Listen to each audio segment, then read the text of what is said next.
everybody. Welcome to Relationship Matters. Hey, Chris, how's it going? Good, Mark. Thanks. How are you? Excellent. Good. Good. So, as you may know, if you listen to every episode, and we hope you do, we've had a few hits and misses with Chris and I being on at the same time because we've both been traveling and whatnot. And then we had a guest. And so it's just been kind of hit and miss. So, this week we thought we would just have a conversation between us, and we want to invite you into that conversation. So, make sure you comment whatever platform you're finding this on, live, or even if it's not live, if you found it later, by all means, add to the conversation through the comments or ask questions. I check those comments, it sends me notices, and we will certainly answer any questions you might have. But we'd love you to join us in this conversation. And Chris and I are going to kind of just maybe talk about some of those nagging questions about trust. A few weeks ago, I did an episode just on trust, and Chris got caught in traffic or on a flight or something and couldn't join me.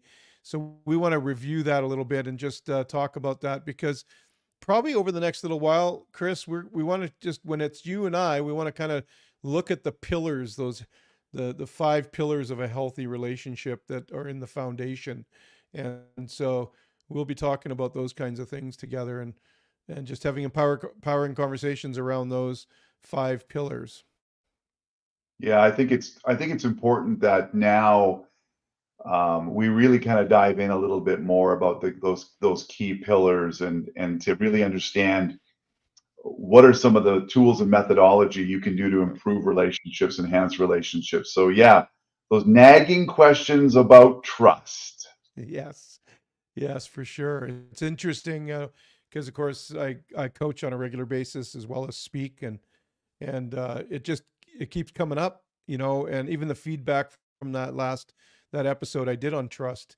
A lot of people, so many people have had broken trust, and it's really undermined every relationship they have. It's not just in one area or another. When you've had trust broken in your life, it's really hard to trust anybody. And yet it's the cornerstone pillar of any relationship. And I think sometimes I've even had people tell me, I don't, no, I can do this without the trust. I don't trust anybody. I gotta stay guarded. I gotta keep my guard up because, even if I'm honest, it just gets used against me. And they just don't realize how much that hurts their relationships.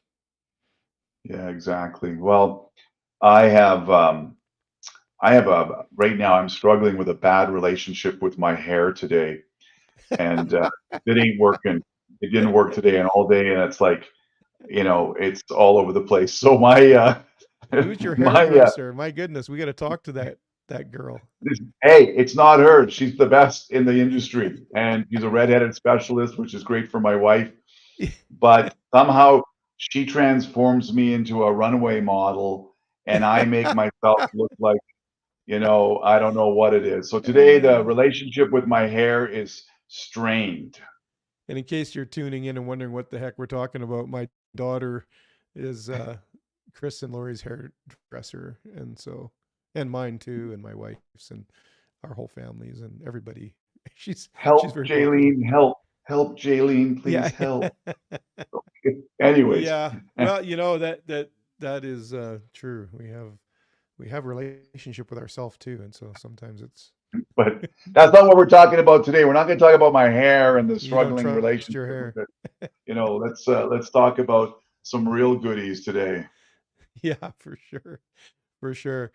Well, I was talking to somebody recently, and I had I think it was like four sessions in a row or something with people, and every single one of them, when we cut through all the pieces and got to the root, there was trust issues. They either had their trust, hurt, or they broke trust in some way, and they just didn't know how to get it back. They didn't know what to do, and they're just kind of lost. And so I thought, you know what, we should just kind of just talk about that today. So what are some nagging trust questions you have, Chris? What are some things that come up for you, even when you watched back the episode that you were caught in traffic on, where I talked about trust? Was there anything that kind of popped for you that you wondered about or you wanted to add to that conversation? Yeah. Well, today I'm probably going to come from the angle that I'm more familiar with in this podcast, which is the business side, right? Sure. Yeah. And so on and so forth. But as I was looking at trust again, and I was looking at the five pillars of relationship matters, your book that you wrote, I looked at the five: trust, communication, authenticity, honesty, and honor. And I looked at those and I said, which one is the most important? And you look at them and it's hard to answer right off the bat because, Hmm. you'd say trust is the cornerstone, which it is.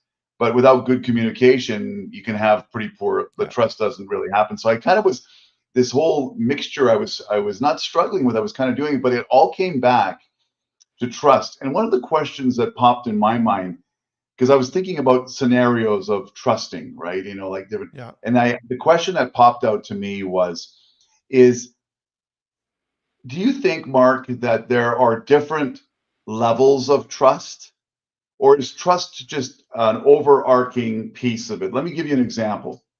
Hmm. In today's workplace, I'm not talking about mine, I'm just talking in general of what I see. I work with so many different people and everything like that. People require and rely on each other to get things done for whether it's their customers or internal or anything like that. But Hmm. what you see a lot of, and I think as consumers, you would see the same thing, is you ask for something, you rely on something to come back and help you, and it doesn't. It just gets forgotten or it doesn't happen, right? And Yeah. so at the end, that's a level of trust. I trust you as the supplier or this place that I bought my goods at to fulfill and come through with what you said. But it Yeah. seems like that is getting eroded more to a point where we're becoming numb to that level of trust. Okay, Amazon said it's going to come in 4 hours. Well, it comes in 3 days. The Correct. first time that happened, you lost your mind because it says they'll be there.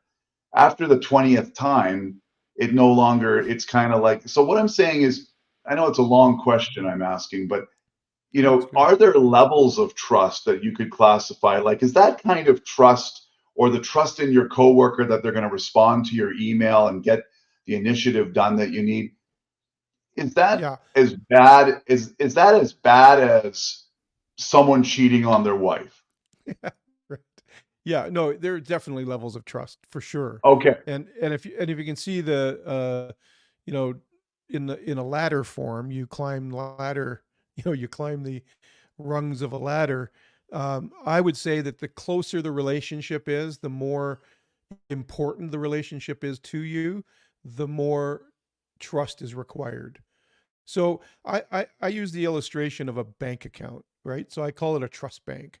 So Yeah. the more deposits you make into a trust bank, the more you could take a withdrawal out. So even in the business concept of what you just said, let's use your illustration. If somebody says they're going to have the job done by X amount of time and they don't get it done, they're making a withdrawal out of the trust bank. So the next time you're going to go do business with them, you are, you may not, that little withdrawal might not be a big deal. It's just a little trust breach, but it's a withdrawal nonetheless. It might be $5, not $5,000, but it's a withdrawal. And then let's say you come back and you're looking for something else in your service, or you get it late and then it's not the right job. They didn't do what they said they were going to do. Now they've made another withdrawal. And the more that you get impacted negatively by their withdrawals, the bigger the deal is for the trust. And so, Okay, but so let's since we're talking banking, yeah, so what we're just talking about like this right now. So it's 4 cents out of my account in money every time we're yeah, talking about scenarios. So it's just four or five pennies, four or yeah, five pennies, four or five pennies, four or five pennies. It's like your Netflix that comes off your Visa card. You don't even actually notice it after a while. But in the world of trust, just looking at the big picture, like how bad is that? it's Like bad. over It's and bad over like that. Like, because it all erodes your trust. And if you think of the bank account, let's say your net worth is the difference between your assets and what you owe. If you continue to make little withdrawals, you may not feel the big impact on it in the moment, but eventually that's going to actually take a toll on you. And as the trust erodes, it's interesting. You talked about the other pillars. As the trust erodes, well, so do the other. They start to affect the other pillars. Like if they are being dishonest about the job that didn't get done, like if they try to schmooze you over, or they're not being honest with you, what happens is it will make another withdrawal. And eventually, if you make more withdrawals than you make deposits, you go bankrupt. And so eventually, in a business sense, they'll lose the customer because they haven't shown enough care, they haven't been honest, they haven't been authentic, they haven't they haven't honored the customer because they keep blowing it.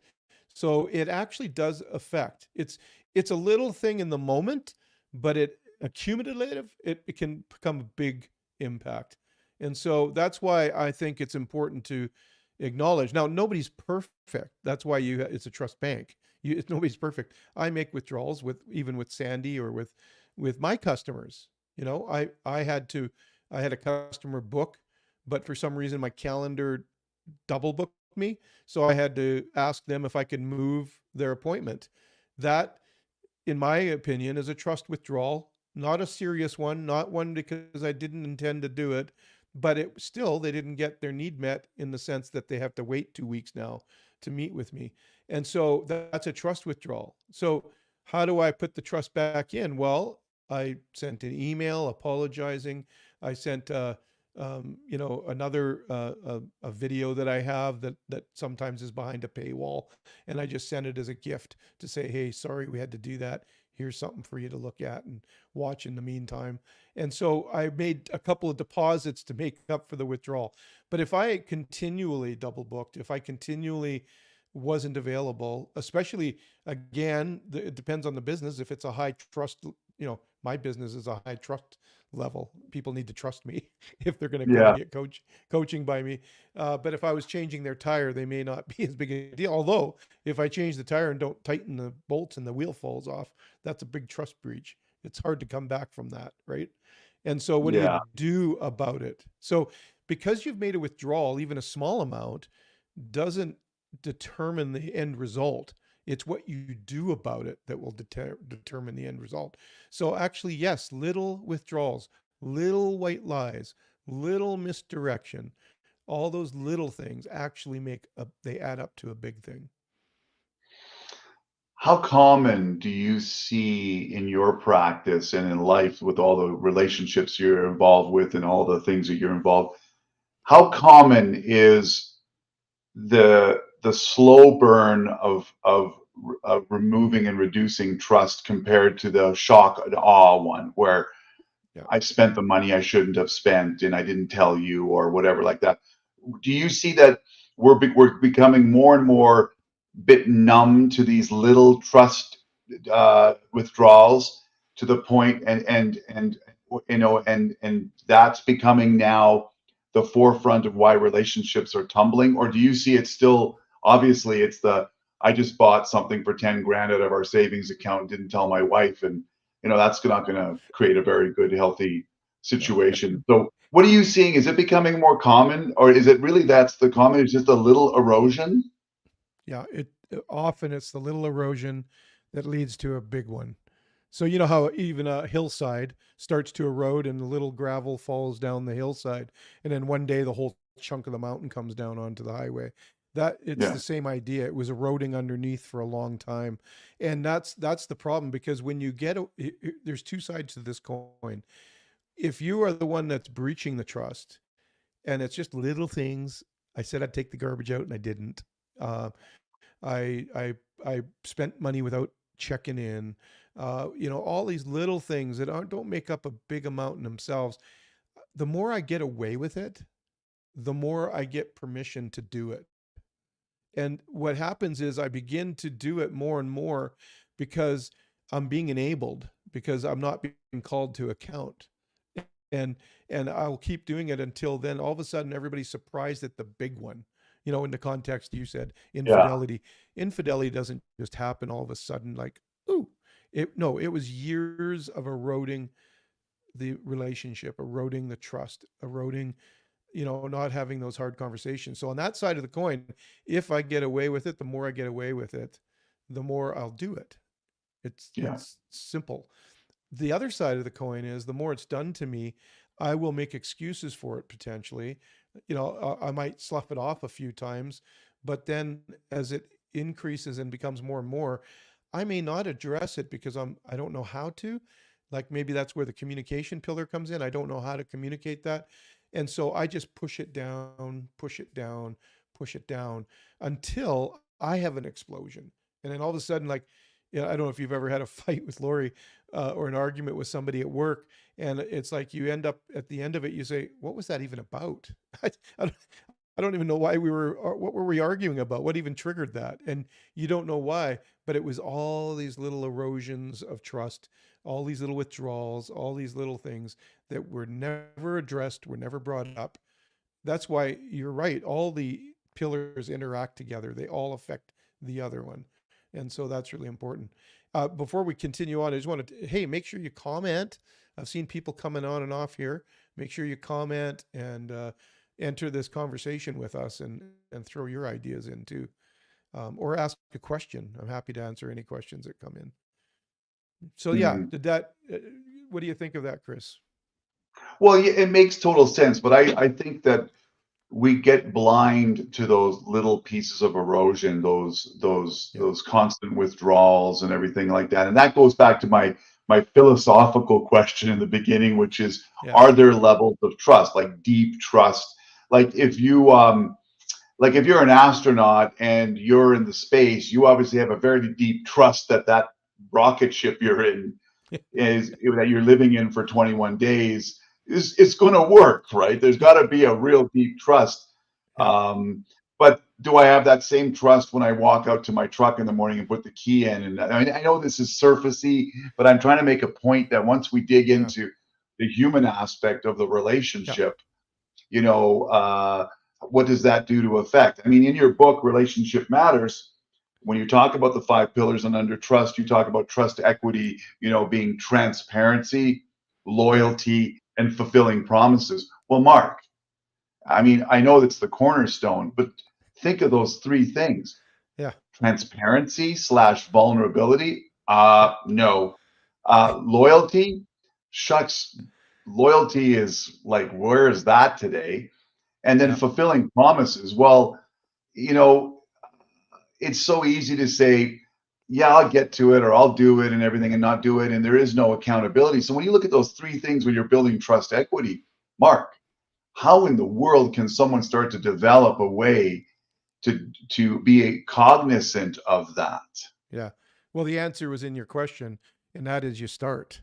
You have to start somewhere. You're not going to have full transparency. Again, I want to mention that the trust level required and the trust level given, along with the how deep do we go, how transparent do we get, depends on the relationship. The closer the relationship, the more deep and the more transparent you need to be. The deeper the relationship is, the greater trust you need. The deeper the relationship is, the greater transparency is required. And I was just actually speaking with a young couple today, doing some pre-marriage coaching, and we talked about this. And I always ask people, what does it look like when you're fighting? How do you fight?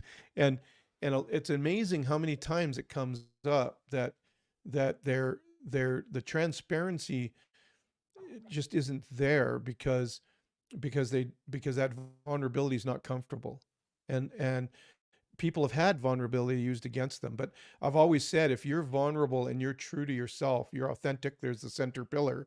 If you're authentic and you're true to yourself, it doesn't matter if it's used against you.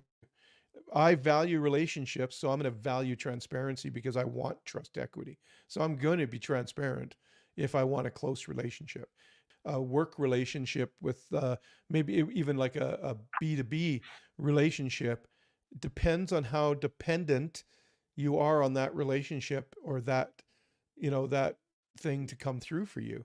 If your whole production line, for example, relies, or your whole distribution channel relies on a certain technology and it fails you, again and again and again, that trust equity is broken.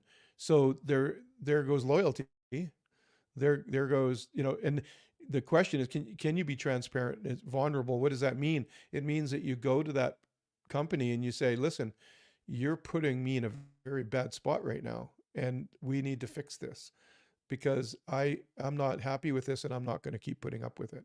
That's a form of transparency. That's a form of whatever. So transparency has to go to the length that the relationship is important to you. And that doesn't mean, so it doesn't mean a lot of people always push back on that one and they say, well, what does that mean? I got to tell everybody everything? No, of course not. Not everybody is as important to you as the next person. So you go by degrees in terms of how close you want to be, right? You and I are very transparent with each other because we're best friends, and we have been through thick and thin together. There's not much that is hidden. I don't think there's anything hidden in our lives, and even if you tried, your wife would tell me. So so Exactly.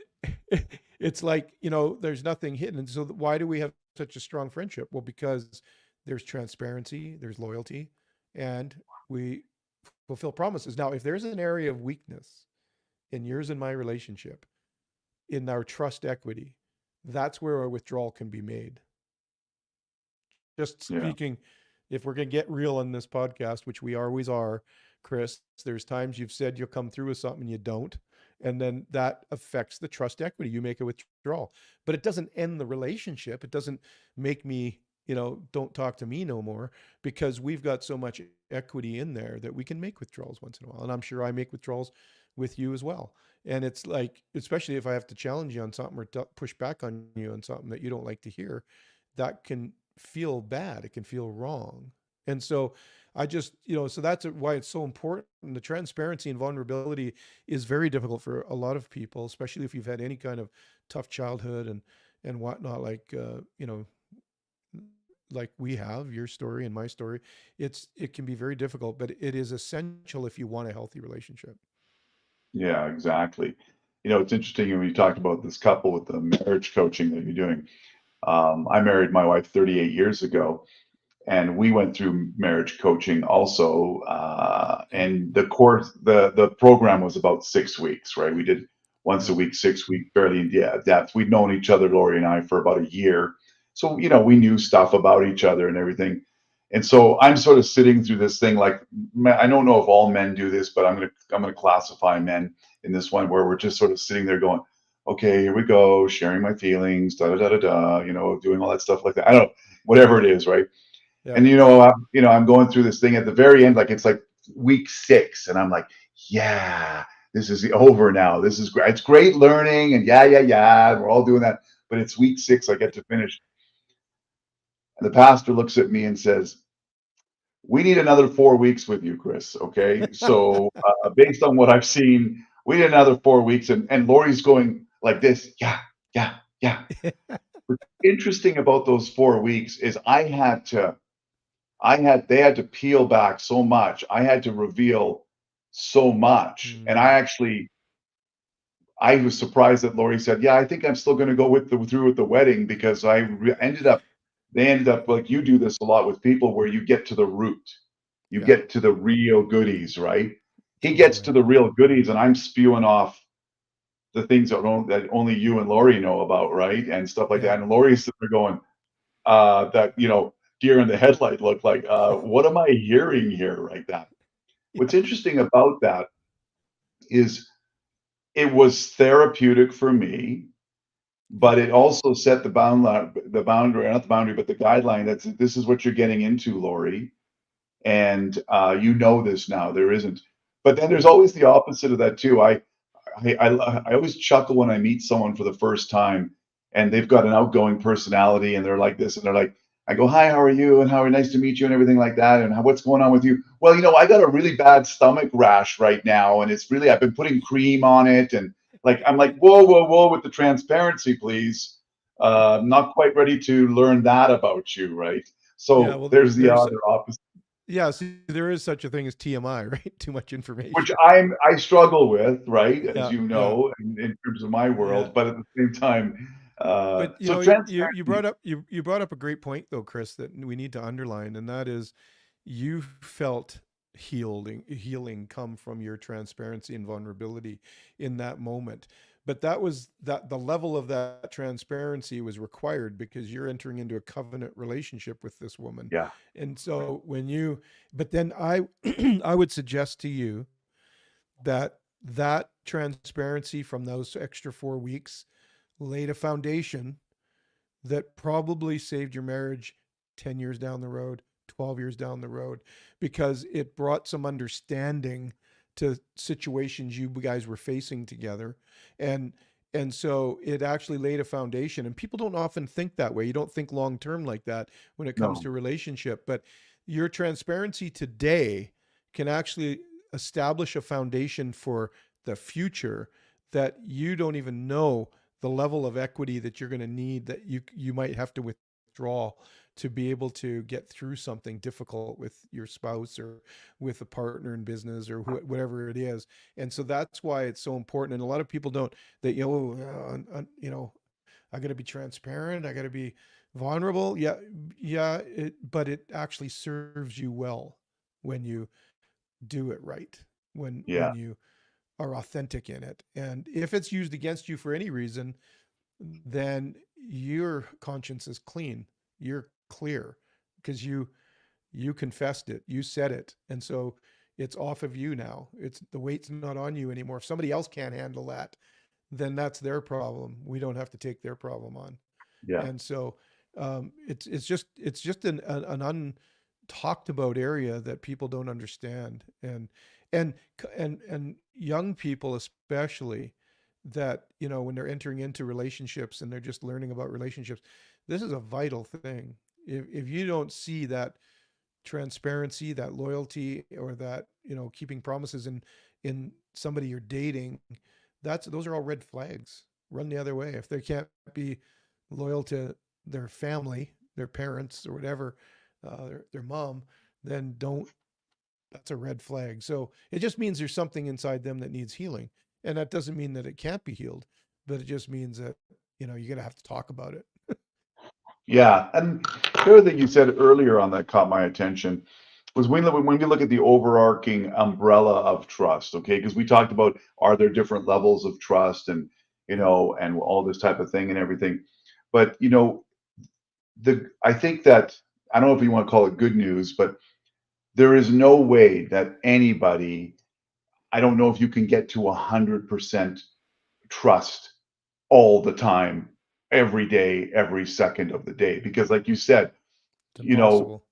if Lori keeps saying to me, are you, like, she was hassling me this last 2.5 weeks, I didn't get my expense report done, right? So she handles a lot of the payment on the visas and everything. So she's obviously watching and everything. So she's like, did you get the, yeah, I think I got it on my schedule tomorrow. I think I have it on my calendar.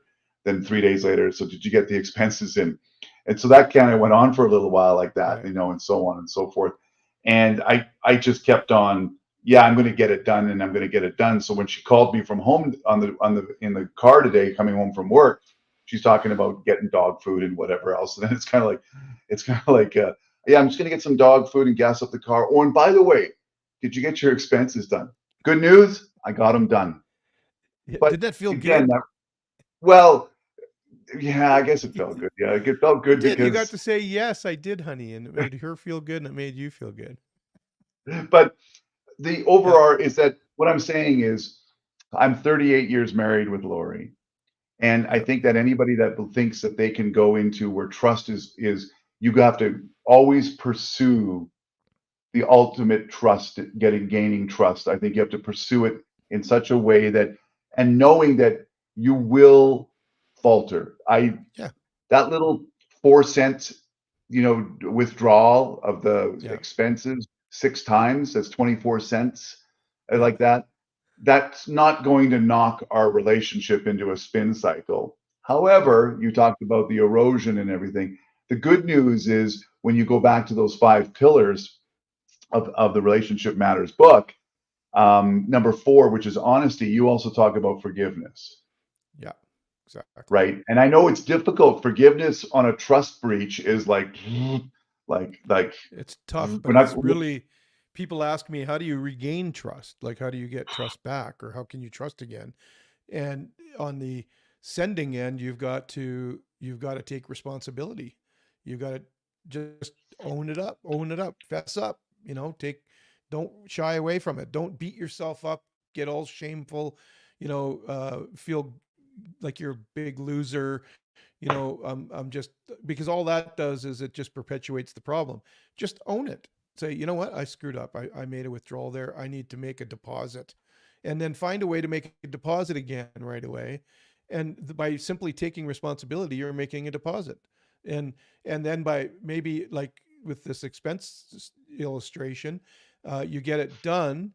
And then maybe the next time you get it done before she even asks, and say, hey, I just wanted you to know I got it done early because I know it annoyed you that it didn't get done last time. So acknowledgement starts to rebuild the trust again. But on the other end, forgiveness, you're not going to be able. I always say this. I say forgiveness is a gift, trust is earned. But Mm, forgiveness is a gift that says, I will allow you to earn my trust back.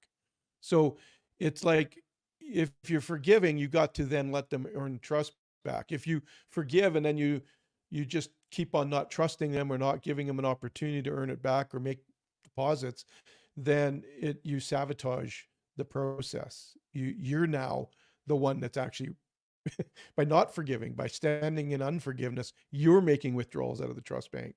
And so that's why forgiveness, especially in a marriage, or but even in business partners or in families, siblings, there's always, siblings don't talk to each other. We've both experienced that, and it's like, it's painful and it's hard, but the longer it goes, and the more we don't get the trust equity going again, the more frozen the relationship is, right? And so, mm. yeah, so that's the two sides of that coin. You got to earn trust back, you need to make it right. You need to take responsibility and make it right, and make more deposits. um, yes, nobody's perfect. Everybody's going to make withdrawals, and I think that's another thing, is to be content with those small. There's a word I always use: don't live by accident, live on purpose. So you want to be intentional about making those deposits. Be intentional, the little ones, the 4 cent deposits. Be intentional at being consistent with them.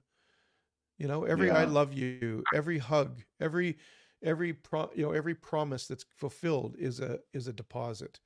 Just like, get rich in your trust bank. Get stinking rich. Did you bring up the word hugs again from our podcast from last week? When I was talking about, and they were saying you got to go hug for Yeah, 7 seconds and 36 times a yeah, that day. was good. I thought that Yeah. was Anyway, interesting. um, Yes. I'm gonna step out on a limb here a little bit. Let's get a really crazy now, and I'm gonna get Okay, controversial. Okay, I'm gonna get go for it. controversial here. So, folks that are listening, if you're paying attention, I need you to just hit the comments like crazy about what I'm going to talk about here. Okay, so we're talking about what it is to gain trust. Look at Mark; Yeah. he's freaking out. He's got the seatbelt on. He's like, "What are you going to say, Chris?" Anyways, this is important though, because Yeah. I can guarantee you that, and I'm going to talk in the context of marriage now, okay? Because that's, Sure. we know what's going on in the world of marriage today and everything, and where trust sits on that. For sure.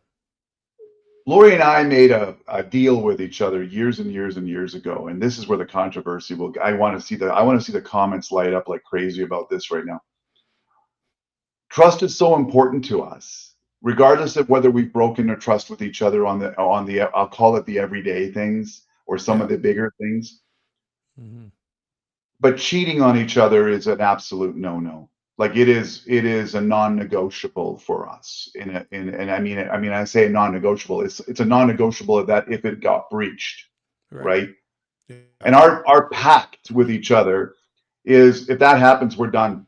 Like there is no room for reconciliation because you look at it and you say to yourself, and this is where I think conversation could be happening, is you will never recover 100% on that trust breach. You will never recover because somewhere in the back of your mind, whether you're a spiritual person or not, something's going to sit on your shoulder one day and say, see, see, you can't trust that. And that is going to Mm-hmm. nag you for the rest of your life.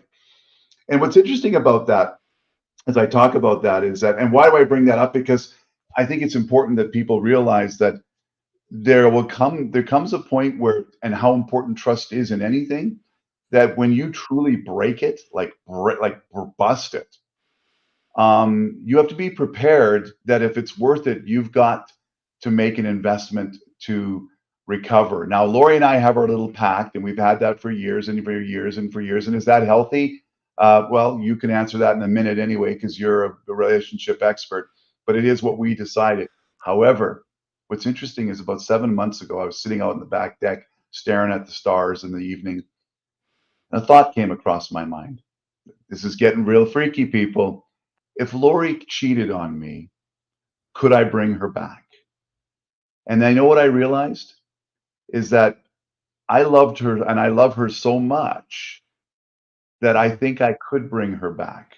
I just don't know how that would work, Right. but I think I would bring her back.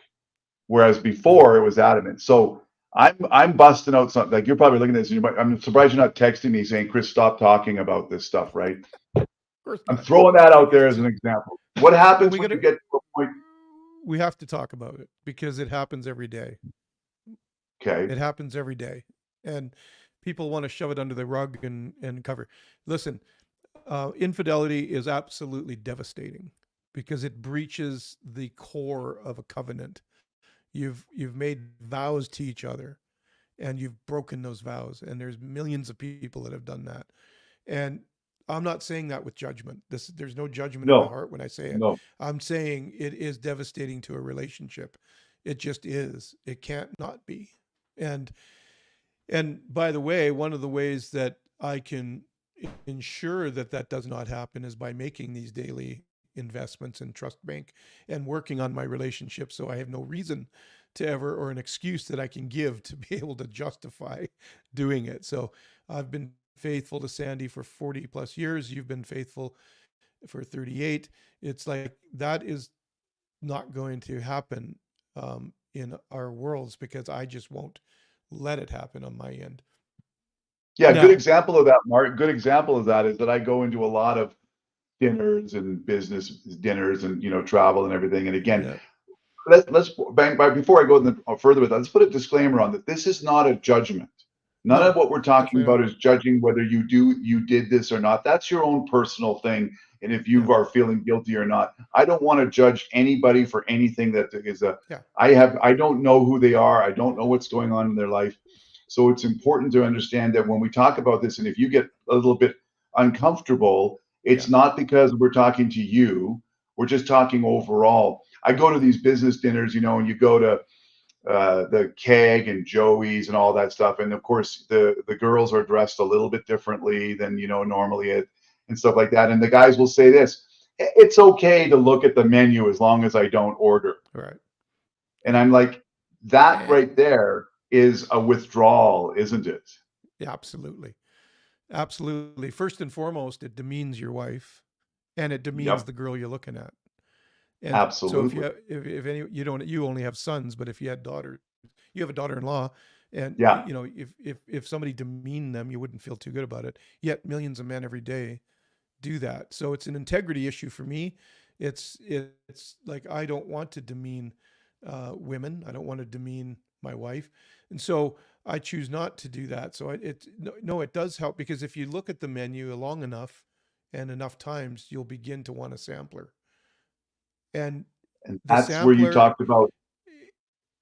the sampler that many people and many men, but women also struggle with is pornography, Yeah. and that is a form of infidelity. Well, that's a breach of trust as It's a far as breach I'm of trust, concerned, no matter what. absolutely, and it's destroyed a lot of marriages.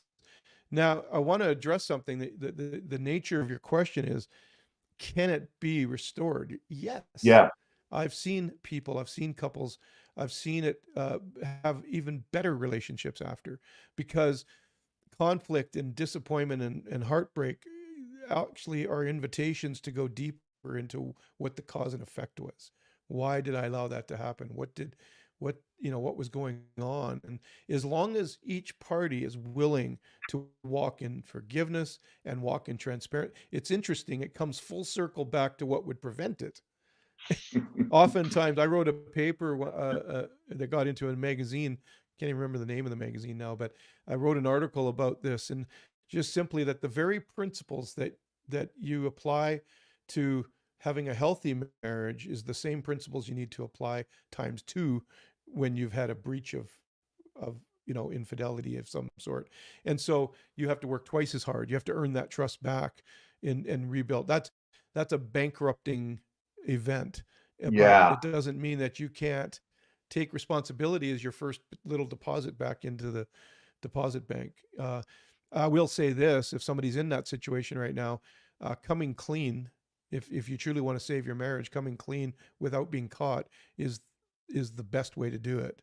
It's devastating, but it is the only way forward. If you wait until you get caught, then there's always a question in the mind: did you really want to, or is it just because you got caught? What do you really feel bad about, getting caught or doing it? So this is a massive subject. It's definitely a nagging question about trust, because yes, it is a major breach, but it doesn't have to be fatal if both parties can take responsibility, can walk in forgiveness, can get the help they need. Calling me would be a good start, and want to move forward. You can save it. So yes, if something devastating happened, you could receive Lori back because you love her that much, and you would be willing. Will it change things? Yeah, of course it'll change things. It will never be yeah, the same. But your goal is not to make it the same, because the same is what got you into trouble in the first place. So our goal should never be to stay the same in a marriage or in a relationship. Our goal should always be to advance it, always be growing, always going deeper. There's no end to this until we're in heaven. There's no end to that effort and that investment until we're even at 90 years old. If we're 100 years old, if we still have to make the investment. And you ask anybody that's married 60, 70, 80 years, they'll all tell you that. They'll tell you they had to make daily investment into their marriage. And yeah, and so it's such an important subject. And like I appreciate you. This isn't about judgment if you've done it. It's about finding out why. What yeah, in me allowed that to take place? Because I often tell people, though, we do the things we don't want to do, and it doesn't feel right. We feel shame about it, and it doesn't feel right. And the reason that is because it's not who you are. It's not the real you. It's not the core person that God created and designed. That's not who you are. That's why it never felt right. So just come clean, take responsibility, repent, and ask for help. Ask God for help. Ask someone else for help. Go to your yeah, local pastor. Go to somebody, a professional nearby, a coach or whatever. I coach on Zoom, so you can call me. Don't It doesn't matter where you live. I have clients all over the world, and so we can do that. But it's just so important to realize that yes, it's a devastating blow, but it doesn't have to be fatal. But you're going to have to position yourself in a humility and in a desire to make it work, and work harder than you've ever worked to not have that happen again. So now you're working from a deficit. You got to pay back until you get back above the the the deficit line. And yeah. yep, I think it might that, mean you're not trusted sometimes, and it might feel like, horrible when you're not feeling trusted. It might feel horrible, but you earned it. So just own it. well, I'm glad that you said all that too, because I think it's important that for our listeners that if you're faced in that situation or whatever it is like that, first of all, again, we're not coming from a place of judgment. No, That's all up on your own and everything like that. But if you sit down really closely and look at it, and you have these two options: get caught or come clean. Face that right off the bat, and yeah, make the right decision on doing that, and then continue yeah, to because know that, like I said, I mean, I've been married 38 years, and was only a year or two ago that I had this epiphany that said, if that ever happened, Because we have Lori and I have talked about this, so it's not like some little Yeah. hidden thing like that. We've Yeah. talked about it, and then for me to Which is get to another that, clue, by the way. Which is another clue to keep health in your marriage. Talk about that kind of stuff. Talk about yeah, what I it think would that's share with each other what it would do to you if they were unfaithful. yeah, What's wrong with that and conversation? There's nothing wrong with that conversation. It's intimacy, intimacy you see, right? yeah, So that you have I remember, you have those conversations, and those conversations protect you from a cause and effect that you don't understand. yeah, The I more I awareness like you have, the more choice you have. we're Sorry. battling today. We're battling. I want to be heard. No, Mark wants to be heard. No, I want to be heard. No, Mark wants Go to be for heard. it. Go for it. Okay. Well, I just You I got me all feel riled that up. I know I feel that we talked in the beginning of this podcast was, what are the things that erode trust or breach trust and everything like that, and then it's a matter of what happens when trust. Well, the individual in at work who never shows up on time on meetings, that level of trust breach compared to what we just talked about. I mean, that's that whole thing again. Are there different levels of trust? And then what happens and how do you deal with the individual that doesn't show up all the time? You can't rely on them versus Right. to finding out your spouse cheated on you, right? I mean, obviously that's a not Yeah. even a comparison and everything. But what's interesting, what you just talked about, all ties in. And I wish if we one day we'll have to do a big whiteboard or something like this, because think about this: your five pillars of a Yeah. relationship. The number one is the cornerstone is trust. But if you look at the other four, Yeah. in this scenario, communication or the lack of could leads to trust eroding. Authenticity, you're not being real, right? You're Right. not being real, you're not being open, right? Right. Honesty, honesty is like, well, their honesty's out the door when it comes to that type of scenario we're talking about right there. Yeah. And then in the last one, which was really about there's no honor when you're doing this. If you're in the middle of this, where's the honor? Where there Very is no hard. honor in any of that Yeah. like that. And when you look at if we look at these things like this, you know, trust without good communication doesn't mean you're going to have a lot of trust. Honesty, obviously, and the ability to Yes. forgive. Yeah. I think honor has gone out the door. Oh, Like it's a it's lost like art. it's like nobody honors anything anymore. Like take a look at nobody honors what the police do and the firefighters do and Yeah. and that's going to be controversial, by the way. I'm sure that the switchboard will light up there. And then nobody honors um, anything that goes along with that, and so on and so forth. And yet without that core fundamental, I mean, how do you build trust? And so I guess the point of all that, people say, well, what are you talking about, Right. Dollinger? I'm Right. saying that if you get to a point where it is the unthinkable in a trust breach, Yeah. know at the end of the day that if you put the work into it, like you said, Mark, there is a way to move past that. It's just going to be a matter of will you look at those five pillars and take them serious, and will you put the Right. work into it? But do Right. yourself a favor.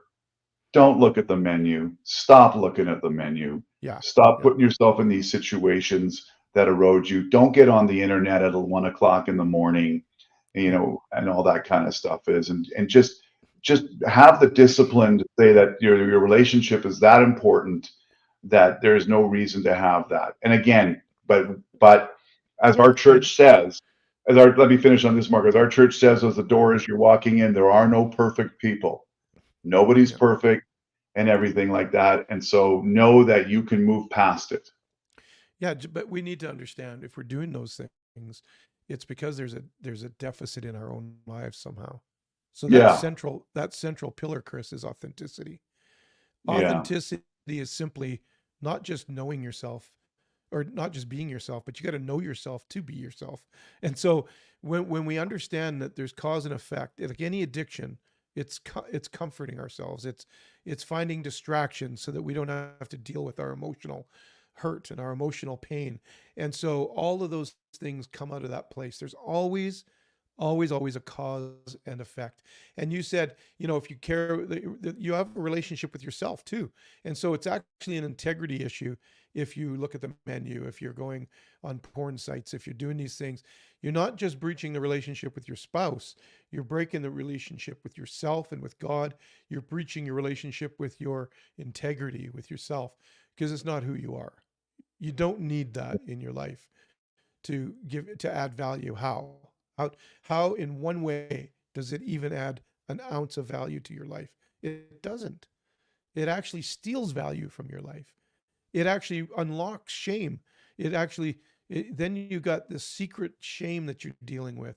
And now this secret shame creates a cover or a wall around my heart. So guess what? I'm not transparent. So now I'm breaking trust again. I'm making trust withdrawals because I have this shame I've got to cover up, I've got to hide. And then dishonesty, communication, authenticity, and honor are all affecting again. And so you can see how these pillars are, I didn't think I was writing a book that was profound, but I've come to realize that these five pillars, however they came about, however they got out of me and onto the page, have actually become very significant for people's lives.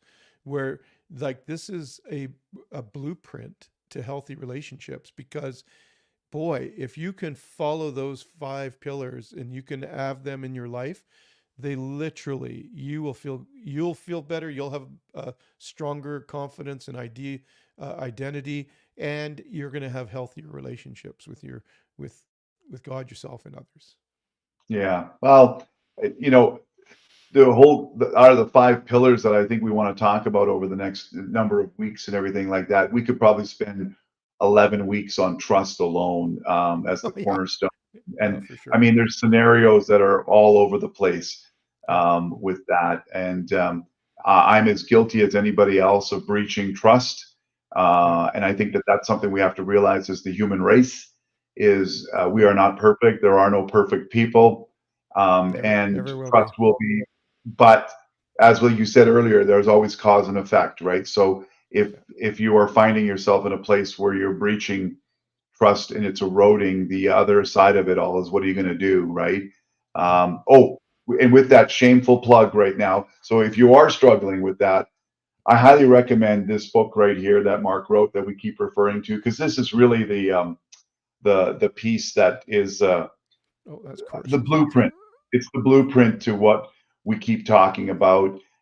It's a great guide for you. It's an easy read. It's not a lot of pages and everything, so don't think you're Yeah. going to spend the next 8 months reading it. And I think, yeah, there it is on the thing. You can order it on Mark's website. Mark doesn't like to, by the way, plug his stuff that he does. He's not good at it, and so I take care of plugging it because this is a phenomenal book. I have a bunch in the back there that I give away and stuff like that too. So, anyway, shameful plug over. Get the book, learn about relationships, learn about the five pillars, and try to put them into your Yeah. life. Because, And but there are no perfect there's people. also I'll just mention on my website, if you're going to order the book, do that for sure. And there's a also a you can get all the Amazons and Kindles, whatever, that they're all on the website. You click the link, it goes to there. It might say it's out of stock. Order it anyway because it'll print to order and you'll still get the book. Or if you want a Kindle download, you can just download it. It's pretty cheap on Kindle. But I also have courses on my website that a lot of people don't know. And if you go to my website and just scroll down, you'll find them at the bottom. But or just hit in the backslash courses backslash relationship dash matters. It'll take you right to the relationship matters one. And I actually have a 7 video series with workbooks for $79. $79, Mark, for first. I know. That is less than a tank of gas. I know, and people always tell even well, you keep telling me as well that I undervalue things, but I want to make it accessible to everybody. So that's why I do that. I want everybody to be able to access it, and so it's on there. And I'm surprised at how few people order it because they're 20-minute videos, 30-minute videos. You can watch them as a couple or watch them even as a team in a business, and they just deal with the five pillars. That's I talk about the five pillars and I do a teaching on it, and it's professionally done. There's 7 videos altogether because I made extra ones so that they're shorter in length, so you can watch them, and then just You can do the workbook together or not, and it'll give you some real good tools.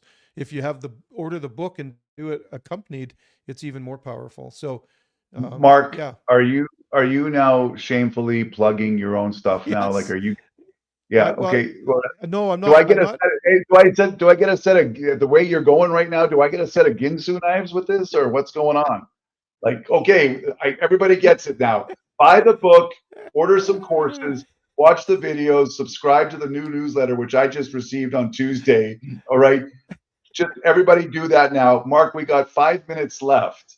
Okay, How are we going to close up this podcast now that I mean, that's so funny. we got into some dark, heavy stuff today. Like maybe this is We a bit did. dark, and I'm surprised there's no comments. So, folks, if you Me were too. listening and you were too I scared to think talk, people are scared to. I think they're scared to comment on that. But transparency. yeah, yeah. There you go. Yes. No, that's true. Anyways, No, I think the key here, the takeaway from today that you can apply to your life right now is that every day you are making deposits or withdrawals in the trust bank. It's your choice. You can make intentional deposits, or if you don't make intentional deposits, quite often you'll make accidental withdrawals. It's true. If you yeah, don't make intentional deposits, you'll probably make accidental withdrawals.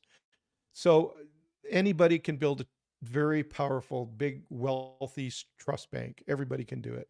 You just got to be intentional in doing it.